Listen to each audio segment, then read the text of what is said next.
السلام عليكم ورحمة الله وبركاته. أصحابتنا خالي كسر واجنا الكينا فلنا دي أنا وعصتها سبسكرايب إنه ده هدا ترى نرجوكتنا لايك تشارت كومنت وإنه ديري قلين لايك تنميل فوق يعني جارسينيسا عفوا ما أنتوا حكيت لي دونا وحلي هذا هرمونال imbalance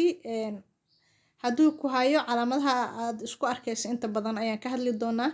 insha Allah ta'ala hadduu ilaahay raali ka noqdo first hotor oo qofta markay tahay hormonal imbalance waxay isku arkaysaa madax xanuun fara badan ayay qofta isku arkaysaa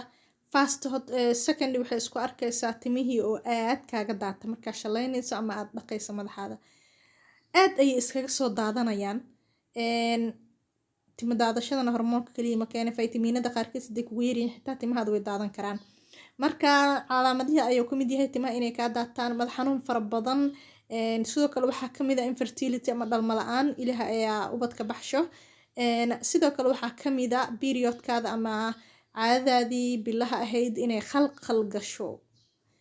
sidoo kale waxaa ka mid ah maxay haytod inaad aad ugu xanuunsato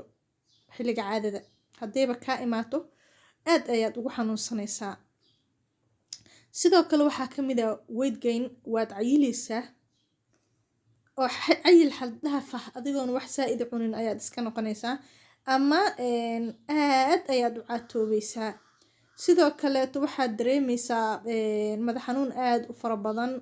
sidoo kale waxaad dareemaysaa maxay haytood inay maxay haytood adiga dhan mood aad tahay oo adiga dhanba aadan ahayn qof firfircoon jawi degan ku jira ilaan qofka waxbaa ka khaldana hormoonka jirka dhan ku shaqeeya hadduu systemka kaa khaldan yahay sidaadii ma tihid oo qof caadiya ma tihid adiga dhan maanta dhan waxaa iska tahay qof maqan oo kaleeto madaxana zaa'id kuu xanuunaya hurdo fiicanna ma helaysid maxay haytood saa hore usoo sheeganana tintana zaa'id ayay kaaga daadanaysaa weliba oo khayro caadi ahayn markaa saa shalada u gelis oo kaleeto dhulka iska daadanaysa shalada waxa soo raaca waxaaba ka daran waxa dhulka saa usii daadanaya ama markaa dhaqayso oo kaleeto waxaad arkaysaa tintaadii oo aad isaga daadanaysa sidoo kaleeto saa hore usoo sheegna waxaa kamid ah infertilityga waxyaabo fara badan ayaa keeni karo hormonal imbalancegana qaybta ugu weyn ayuu ka mid yahay ileen hormoonada jirkaada ku shaqeeyo maskaxda ayaa laga soo daayaa maskaxda haddaysan deganeyn hormoonadii khalkhal ku jira fertilitygana wuu gaabinayaa inkastoo wax walba allah keeno oo maxay haytood allah ubadkana baxsho